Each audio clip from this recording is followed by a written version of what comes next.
തെരഞ്ഞെടുപ്പ് പരാജയം വിലയിരുത്താൻ ചേർന്ന കെ.പി.സി.സി. നിർവാഹക സമിതി യോഗത്തിൽ ആന്റണി ഉൾപ്പെടെയുള്ള നേതാക്കൾക്കെതിരെ രൂക്ഷ വിമർശനം. പുനഃസംഘടന ഉടൻ നടത്തി കെ.പി.സി.സിയിൽ അഴിച്ചുപണി വേണമെന്ന് എം ഹസനും വി.ഡി. സതീശനും ആവശ്യപ്പെട്ടു. യു.ഡി.എഫിന്റെ മദ്യനയം പാളിയെന്നും തെരഞ്ഞെടുപ്പ് പരാജയത്തിന്റെ ഉത്തരവാദിത്വം നയം നടപ്പാക്കിയവർക്കെന്നും വി.ഡി. സതീശൻ ആരോപിച്ചു. വിശദാംശങ്ങളുമായി എം.ആർ. സജേഷ് ചേരുന്നു. സജേഷ്, ഒരു പോസ്റ്റ്മോർട്ടം നടത്തുക, കാരണം വീഴ്ച സംഭവിച്ച കാര്യങ്ങൾ, തെരഞ്ഞെടുപ്പ് പരാജയം ഉൾപ്പെടെയുള്ള കാര്യങ്ങളിൽ അതിലേക്ക് വരുമ്പോൾ മുതിർന്ന നേതാക്കളുടെ അടക്കം മാറ്റി നിർത്തുന്ന സാഹചര്യത്തിലേക്ക് പോകണം എന്നാണോ ഒരുപക്ഷെ പലരും ആവശ്യപ്പെടുന്നത്? പുനഃസംഘടന എന്നതുകൊണ്ട് ഒരുപക്ഷെ കൂടുതൽ അർത്ഥമാക്കുന്നത്? പ്രജീഷ, നേതൃമാറ്റം വേണമെന്ന ആവശ്യം എം ഹസൻ വളരെ കൃത്യമായി തന്നെ ഉദ്ദേശിച്ചു. പാർട്ടി തലപ്പത്ത് അഴിച്ചുപടി വേണം, കെ.പി.സി.സി. എക്സിക്യൂട്ടീവിൽ അടിമുടി മാറ്റം വേണം, കെ.പി.സി.സി. വൈസ് പ്രസിഡന്റ് സ്ഥാനത്ത് നിന്ന് ഞാൻ വേണമെങ്കിൽ മാറി നിൽക്കാം, സുധീരനെയാണോ ഇനി ഉദ്ദേശിക്കുന്നതെന്ന് ചോദിച്ചാൽ അത് സുധീരനെ തന്നെയാണെന്ന് പറയേണ്ടി വരും എന്ന വാക്കാണ് ഹസൻ യോഗത്തിനകത്ത് ഉന്നയിച്ചത്. വി.ഡി. സതീശനും തലമുറ മാറ്റം വേണമെന്ന ആവശ്യം യോഗത്തിനകത്ത് ഉന്നയിച്ചു. 60 വയസ്സ് കഴിഞ്ഞ ആർ ശങ്കറിനെതിരെ കടൽക്കിഴവൻ എന്ന വാക്കാണ് ഇപ്പോൾ നേതൃത്വത്തിൽ ഇരിക്കുന്നവർ ഉന്നയിച്ചത്. അത്രയും ഞങ്ങൾ പറയുന്നില്ല, എങ്കിലും തലമുറ മാറ്റം വേണമെന്ന് വി.ഡി. സതീശൻ യോഗത്തിൽ പറഞ്ഞു. എ.കെ. ആന്റണി, ഉമ്മൻചാണ്ടി, രമേശ് ചെന്നിത്തല, വി.എം. സുധീരൻ എന്നീ 4 പ്രധാന നേതാക്കൾക്കെതിരെയും വലിയ വിമർശനമാണ് യോഗത്തിൽ ഉയർന്നത്. ഒപ്പം മദ്യനയം പാളിയെന്ന പൊതുവികാരം യോഗത്തിലുണ്ടായി. മദ്യനയം നടപ്പാക്കിയത് ആദർശം പറയാൻ മാത്രമേ കൊള്ളൂ, അത് പ്രായോഗിക തലത്തിൽ വരുത്താൻ പറ്റുന്ന ഒന്നല്ല എന്നായിരുന്നു വി.ഡി. സതീശൻ യോഗത്തിൽ പറഞ്ഞത്. മദ്യനയം പാളി, അത് നടപ്പാക്കിയവർക്കാണ് പരാജയത്തിന്റെ ഉത്തരവാദിത്തം, തങ്ങൾക്കത് ഏൽക്കാൻ കഴിയില്ല എന്നും വി.ഡി. സതീശൻ തുറന്നടിച്ചു. നേതൃത്വത്തിന് മതേതര നിലപാടിൽ ആത്മാർത്ഥതയുണ്ടായില്ല എന്നാണ് ന്യൂനപക്ഷ സെൽ ചെയർമാനായ കെ മുഹമ്മദ് കുച്ച് യോഗത്തിൽ തുറന്നടിച്ചത്. യോഗത്തിലുണ്ടായിട്ടുള്ള പൊതുവികാരം മദ്യനയം പാളി, മതേതരത്വത്തിൽ നേതൃത്വത്തിന്റെ ആത്മാർത്ഥതയില്ലായ്മ, ഈ 2 കാരണങ്ങൾ പരാജയത്തിനിടയാക്കി. അതോടൊപ്പം തന്നെ അഖിലേന്ത്യാ നേതൃത്വത്തിനെതിരെയും വിമർശനം ഉയർന്നു. ഒരു സമരം നടത്താൻ പോലും ത്രാണിയില്ലാത്തവരാണ് അഖിലേന്ത്യാ നേതൃത്വത്തിൽ ഉള്ളത് തുടങ്ങിയ വിമർശനവും നേതാക്കൾ ഉന്നയിച്ചു. യോഗം ഇപ്പോഴും തുടരുകയാണ്. പ്രജീഷ്. യെസ്, വ്യക്തമാണ്. എം.ആർ. സജേഷാണ് വിശദാംശങ്ങൾ നൽകിയത്. സന്തോഷ് മാധവൻ ഭൂമിദാന കേസിൽ മുൻ മന്ത്രിമാരായ അടൂർ പ്രകാശ്, പി.കെ. കുഞ്ഞാലിക്കുട്ടി എന്നിവർക്കെതിരെ കേസെടുത്ത് അന്വേഷണം നടത്താൻ മൂവാറ്റുപുഴ വിജിലൻസ് കോടതി ഉത്തരവിട്ടു. മന്ത്രിമാരെ ഉൾപ്പെടെ കുറ്റവിമുക്തരാക്കിക്കൊണ്ട് വിജിലൻസ് സമർപ്പിച്ച ത്വരിത പരിശോധനാ റിപ്പോർട്ട് തള്ളിക്കൊണ്ടാണ് കോടതി അന്വേഷണത്തിന് ഉത്തരവിട്ടത്. വിവാദ സർക്കാർ ഉത്തരവിന് പിന്നിൽ അഴിമതി നടന്നുവെന്നാരോപിച്ച് കളമശ്ശേരി സ്വദേശി ഗിരീഷ് ബാബു സമർപ്പിച്ച ഹർജി അനുവദിച്ചുകൊണ്ടാണ് മൂവാറ്റുപുഴ വിജിലൻസ് കോടതിയുടെ ഉത്തരവ്. മുൻ മന്ത്രിമാരായ അടൂർ പ്രകാശ്, പി.കെ. കുഞ്ഞാലിക്കുട്ടി എന്നിവരുൾപ്പെടെ 6 പേർക്കെതിരെ കേസെടുത്ത് അന്വേഷണം നടത്താൻ വിജിലൻസ് ജഡ്ജി പി. മാധവൻ ഉത്തരവിട്ടു. അന്നത്തെ റവന്യൂ വകുപ്പ് additional chief secretary Vishwas Mehta, Santosh Madhavan, IT കമ്പനിയായ RMSZ Ecoworld MD BM Jayashankar എന്നിവരാണ് കേസിലെ മറ്റു പ്രതികൾ. പരാതിയിൽ കോടതിയുടെ നിർദ്ദേശപ്രകാരം വിജിലൻസ് ത്വരിത പരിശോധന നടത്തിയെങ്കിലും എല്ലാവരെയും കുറ്റവിമുക്തരാക്കുന്ന റിപ്പോർട്ടാണ് സമർപ്പിച്ചത്. ഈ റിപ്പോർട്ട് തള്ളിക്കൊണ്ടാണ് അന്വേഷണത്തിന് കോടതി ഉത്തരവിട്ടത്. മുൻമന്ത്രി പി.കെ. കുഞ്ഞാലിക്കുട്ടിക്കെതിരെ ഹർജിയിൽ പരാമർശങ്ങളില്ലായിരുന്നുവെങ്കിലും കുഞ്ഞാലിക്കുട്ടിക്കെതിരെ കൂടി അന്വേഷണം നടത്താൻ കോടതി നിർദ്ദേശിച്ചു. വിവാദ ഇടപാടിന് കുഞ്ഞാലിക്കുട്ടി അമിത താൽപര്യമെടുത്തു എന്ന് കണ്ടെത്തിയതിനെ തുടർന്നാണ് നടപടി. മന്ത്രിസഭായോഗത്തിൽ അജണ്ടയ്ക്ക് പുറത്ത് കുഞ്ഞാലിക്കുട്ടി ഈ വിഷയം ഉന്നയിക്കുകയായിരുന്നു. മുൻ മന്ത്രിമാർക്കെതിരെ വിധിയിൽ കടുത്ത പരാമർശങ്ങളുണ്ട്. മുൻ മന്ത്രിമാർ തീരുമാനമെടുത്തത് തിടുക്കപ്പെട്ടെന്ന് കോടതി പറഞ്ഞു. വിജിലൻസ് ഡയറക്ടർക്കെതിരെയും വിധിയിൽ വിമർശനമുണ്ട്. ആരോപണങ്ങൾ പലതും ത്വരിത പരിശോധനയിൽ തെളിഞ്ഞിരുന്നുവെന്ന് കോടതി പറഞ്ഞു. എന്നാൽ കേസ് ഉപേക്ഷിച്ചത് ഈ ത്വരിത പരിശോധനാ റിപ്പോർട്ട് പരിഗണിക്കാതെയാണെന്ന് കോടതി കുറ്റപ്പെടുത്തി. പരാതിക്കാരനായ ഗിരീഷ് ബാബു, സർക്കാരിനെ വെള്ളപൂശാനുള്ള ഒരു നടപടിയാണ് വിജിലൻസ് ഉദ്യോഗസ്ഥർ നടത്തിയിട്ടുള്ളത്. ആ വെള്ളപൂശൽ നടത്തിയിട്ടുള്ള ആ അന്വേഷണ റിപ്പോർട്ട് കോടതി അംഗീകരിച്ചിട്ടില്ല എന്നുള്ളത് വളരെ സ്വാഗതാർഹമാണ്. എറണാകുളം, തൃശൂർ ജില്ലകളിലായി സന്തോഷ് മാധവന്റെ ഉടമസ്ഥതയിലുള്ള 130 ഏക്കർ ഭൂമിക്ക് ഭൂപരിഷ്കരണ നിയമത്തിൽ ഇളവ് നൽകി ഇറക്കിയ ഉത്തരവായിരുന്നു പരാതിക്ക് ആധാരം. കഴിഞ്ഞ സർക്കാരിന്റെ അവസാന മന്ത്രിസഭായോഗത്തിലെ കടുംവെട്ട് തീരുമാനങ്ങളിലൊന്നായിരുന്നു ഈ വിവാദ ഉത്തരവ്. വിവാദമായതിനെ തുടർന്ന് ഉത്തരവ് പിൻവലിച്ചെങ്കിലും ഇതിന് പിന്നിലെ ഇടപാടുകൾ ദുരൂഹമായിരുന്നു. സാലി മുഹമ്മദ്, കൊച്ചി. സന്തോഷ് മാധവൻ ഭൂമിദാന കേസിൽ IT വ്യവസായ മന്ത്രി എന്ന നിലയിലുള്ള തന്റെ ഉത്തരവാദിത്തം നിറവേറ്റുക മാത്രമാണ് ചെയ്തതെന്ന് പി.കെ. കുഞ്ഞാലിക്കുട്ടി. ഇടപാട് പരിശോധിക്കണമെന്ന് നിർദ്ദേശിക്കുകയോ മാത്രമാണ് ചെയ്തതെന്നും ഇക്കാര്യത്തിൽ അന്വേഷണം നടക്കട്ടെ എന്നും കുഞ്ഞാലിക്കുട്ടി മലപ്പുറത്ത് പറഞ്ഞു. ഇത് നോക്കി അവർ എലിജിബിൾ ആണെങ്കിൽ മാത്രം കൊടുത്താൽ മതി എന്നുള്ളതാണ്. അപ്പോൾ അതുകൊണ്ട് ക്യാബിനറ്റ് ഡിസിഷൻ കൊണ്ട് അവർക്ക് ഭൂമി കിട്ടുന്നില്ല, എക്സ്റ്റൻഷൻ കിട്ടുന്നില്ല, ഒന്നുമില്ല. ഈ അജണ്ടയിൽ ക്യാബിനറ്റ് തീരുമാനിച്ച പ്രകാരമാണെങ്കിൽ ഒരു സ്റ്റാറ്റ്യൂട്ടറി കമ്മിറ്റി ഉണ്ടാക്കി പരിശോധിക്കണം. അതിനുശേഷം മാത്രമേ അവർക്ക് കൊടുക്കാൻ പറ്റുള്ളൂ. അതുകൊണ്ട് പിന്നെ ഞാൻ ഒരു കാര്യം കൂടി പറയാം, ഈ കാര്യത്തിൽ യാതൊരു കോൺസ്പിറസിയിലോ അല്ലെങ്കിൽ ആർക്കെങ്കിലും ഒരു ഫോൺ ചെയ്തതുപോലെ എൻ്റെ ഫോണിൽ നിന്ന് ഇപ്പോൾ ഈ കമ്പനിയായിട്ടല്ലാതെ, ഇതൊരു ഇന്ത്യയിലെ പ്രമുഖ കമ്പനി, അവരായിട്ടല്ലാതെ ഇതിൽ പറഞ്ഞപ്പെട്ട വേറെ പല പേരുകളുണ്ട്. ഒരു ടെലിഫോൺ കാളെങ്കിലും ആരറ്റെങ്കിലും ഉണ്ടെങ്കിൽ, അല്ലെങ്കിൽ മധ്യവർത്തികളോ ആരറ്റെങ്കിലും ഉണ്ടെങ്കിൽ അത് പിന്നെ അവർ തെളിയിക്കട്ടെ. അങ്ങനെയില്ല. ഞാൻ IT മിനിസ്റ്റർ എന്നുള്ള നിലയ്ക്ക് നേരിട്ട് അവരെൻ്റെ ഓഫീസിൽ വന്നു, എനിക്ക് പെറ്റീഷൻ തന്നു, എല്ലാവർക്കും ഉള്ളൊരു ആനുകൂല്യം ഞങ്ങൾക്കും കിട്ടണമെന്ന് പറഞ്ഞു. അത് കൊടുക്കാമോ എന്ന് ഞാൻ ക്യാബിനറ്റിനോട് ചോദിച്ചു.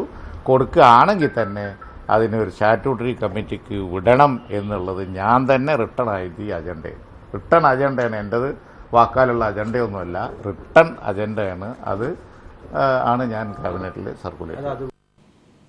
പരവൂർ വെടിക്കെട്ട് കേസിൽ രാഷ്ട്രീയ സമ്മർദ്ദം ഉണ്ടായിട്ടില്ലെന്ന് കമ്മീഷണർ P. പ്രകാശിന്റെ മൊഴി. നിയമാനുസൃതമായിട്ടാണ് പോലീസ് പരവൂരിൽ പ്രവർത്തിച്ചത്. വെടിക്കെട്ടിന് പോലീസ് അനുമതി നൽകിയിരുന്നില്ലെന്നും കമ്മീഷണർ വ്യക്തമാക്കി. വെടിക്കെട്ട് അപകടവുമായി ബന്ധപ്പെട്ട് ജില്ലാ കളക്ടറുടെ മൊഴിയും കമ്മീഷൻ രേഖപ്പെടുത്തുന്നു. വിശദാംശങ്ങളുമായി രാജ്കുമാർ ചേരുന്നു. രാജ്കുമാർ, ഒരുപക്ഷെ വ്യക്തമായ നിരീക്ഷണങ്ങളിലേക്കടക്കം പോകുന്ന ഒരു സാഹചര്യം, എന്തൊക്കെയാണ് പരിശോധനയ്ക്ക് വിധേയമാക്കുന്നത്? ഇതില് സിറ്റി പോലീസ് കമ്മീഷണർ ഇന്നത്തെ മൊഴി ഏറെ ശ്രദ്ധേയമാണ്. അദ്ദേഹം പറഞ്ഞിരിക്കുന്നത് പൊതു രാഷ്ട്രീയ സമ്മർദ്ദം ഇത് അനുവാദം നൽകുന്നതുമായി ബന്ധപ്പെട്ട് തനിക്കിടയിൽ ഉണ്ടായിട്ടില്ല. അതേസമയം നിയമാനുസൃതമായിട്ടാണ് കാര്യങ്ങൾ ചെയ്തിട്ടുള്ളത്. കമ്പം നടത്തുന്നതിന് പോലീസ് അനുമതി നൽകിയിരുന്നില്ല. അതേസമയം രണ്ടാമത് വന്ന അപേക്ഷയിന്മേൽ താൻ ഇതിന്റെ ഒരു കവറിംഗ് ലെറ്ററോടുകൂടി ഒരു ഇത് ഫോർവേഡ് ചെയ്തു, അതായത് ADM-ന് കൈമാറി എന്നുള്ളതാണ് അദ്ദേഹം പറഞ്ഞ് അവസാനിപ്പിച്ചത്. ഒപ്പം തന്നെ റവന്യൂ അധികൃതരെ അല്ലെങ്കിൽ ജില്ലാ ഭരണകൂടത്തെ കുറ്റപ്പെടുത്തുന്ന പരാമർശങ്ങൾ ഉണ്ടായില്ല എന്നാണ് മനസ്സിലാക്കാൻ സാധിക്കുന്നത്. അതേസമയം കൊല്ലം ജില്ലാ കളക്ടർ ഷൈമ മോൾ അല്പം മുമ്പ് മൊഴി നൽകി അവർ ഇവിടുന്ന് മടങ്ങുകയും ചെയ്തിട്ടുണ്ട്. അവർ അവരുടെ ഭാഗത്ത് മുമ്പ് ജില്ലാ കളക്ടർ പറഞ്ഞിട്ടുള്ള അതേ ഭാഗങ്ങൾ തന്നെ വീണ്ടും ഉറച്ചു നിന്നു എന്ന് വേണം നമുക്ക് മനസ്സിലാക്കുവാൻ. അതിൽ ലഭിച്ചിരിക്കുന്ന വിവരങ്ങൾ അനുസരിച്ച് അവർ പോലീസിനെ അറ്റാക്ക് ചെയ്തുകൊണ്ടുള്ള ഒരു മൊഴിയാണ് നൽകിയിരിക്കുന്നത്. കമ്പം നടത്തുന്നതിന് താൻ അനുമതി നൽകിയിരുന്നില്ല. അതേസമയം നടപടി സ്വീകരിക്കേണ്ട പോലീസ് അത് ചെയ്യാത്തതാണ് ഈ ദുരന്തത്തിന് വഴിതെളിച്ചു എന്ന നിലയിലാണ് ജില്ലാ കളക്ടർ മൊഴി നൽകിയിട്ടുള്ളത്. രാജ്കുമാറാണ് വിവരങ്ങൾ നൽകിയത്. 10ാമത് മണപ്പുറം മിന്നലെ ഫിലിം TV അവാർഡുകൾ പ്രഖ്യാപിച്ചു. മികച്ച വാർത്താ റിപ്പോർട്ടർക്കുള്ള അവാർഡിന് Kairali TV reporter Sameer C. Vazhangode അർഹനായി. കൈരളി TV കൊച്ചി ബ്യൂറോ റിപ്പോർട്ടറാണ് സമീർ. ഫലകവും പ്രശസ്തി പത്രവും അടങ്ങുന്ന പുരസ്കാരം ഈ മാസം 7-ന് കൊച്ചിയിൽ നടക്കുന്ന ചടങ്ങിൽ സമ്മാനിക്കുമെന്ന് ഭാരവാഹികൾ വാർത്താസമ്മേളനത്തിൽ അറിയിച്ചു.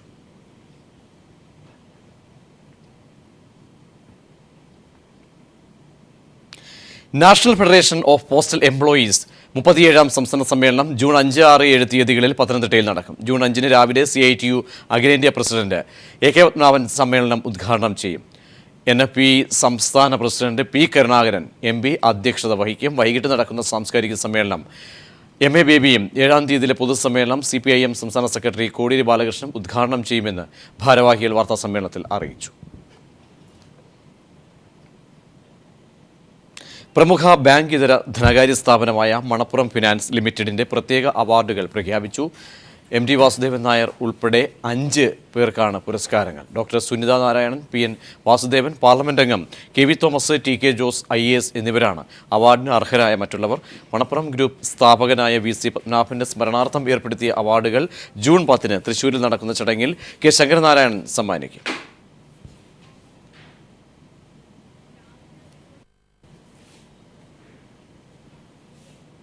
ബോക്സിംഗ് ഇതിഹാസവും മുൻ ഹെവി വെയ്റ്റ് ചാമ്പ്യനുമായ മുഹമ്മദ് അലി അന്തരിച്ചു.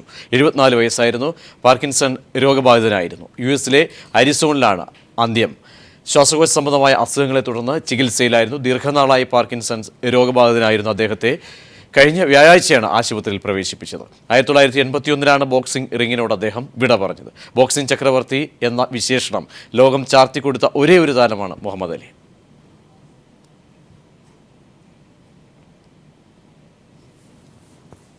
ബോക്സിംഗ് ചക്രവർത്തി എന്ന് ലോകം വിളിച്ച മുഹമ്മദ് അലിയെ വ്യത്യസ്തനാക്കുന്നത് രാഷ്ട്രീയ മാനുഷിക വിഷയങ്ങളിൽ അദ്ദേഹം കൈക്കൊണ്ട നിലപാടുകളായിരുന്നു. വർണ്ണവെറിക്കെതിരെയും സാമ്രാജ്യത്വത്തിനെതിരെയും ജീവിതത്തിൽ ഉടനീളം മുഹമ്മദ് അലി നടത്തിയ ധീരമായ പോരാട്ടമായിരുന്നു ആരാധക ഹൃദയങ്ങളിൽ ഇടം നേടിക്കൊടുത്തത്.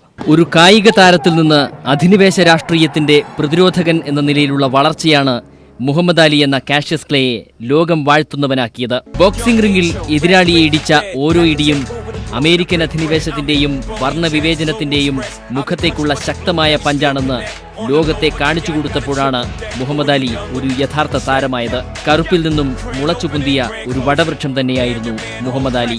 1942 ജനുവരി 17 അമേരിക്കയിലെ കെന്റുക്കിയിലുള്ള ലൂയിസ് വില്ലയിൽ ജനിച്ച കാഷ്യസ് ക്ലേയെ മുഹമ്മദ് അലിയാക്കി തീർത്തത് അമേരിക്കയിൽ നടമാടിയ വർണ്ണവിവേചനമായിരുന്നു. പോരാട്ടം നിറഞ്ഞ ഭാവി ജീവിതത്തിന് ക്ലേ കരുത്തു നേടിയത് ഈ ജീവിതാനുഭവങ്ങളിൽ നിന്നാണ്.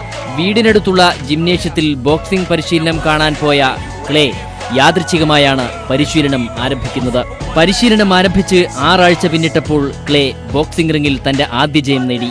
പിന്നീട് തന്റെ മുഴുവൻ സമയവും ഊർജവും ക്ലേ ബോക്സിംഗിനായി മാറ്റിവെച്ചു. 18 വയസ്സായപ്പോഴേക്കും അദ്ദേഹം 108 അമേച്വർ ബോക്സിംഗ് മത്സരങ്ങളിൽ പങ്കെടുത്തു കഴിഞ്ഞിരുന്നു. കെന്റുക്കി ഗോൾഡൻ ഗ്ലൗസ് ടൂർണമെന്റ് കിരീടം 6 തവണയും നാഷണൽ ഗോൾഡൻ ഗ്ലൗസ് ടൂർണമെന്റ് കിരീടം 2 തവണയും നേടി. 1960-ൽ കാഷ്യസ് ക്ലേ റോം ഒളിമ്പിക്സിലേക്ക് തെരഞ്ഞെടുക്കപ്പെട്ടു.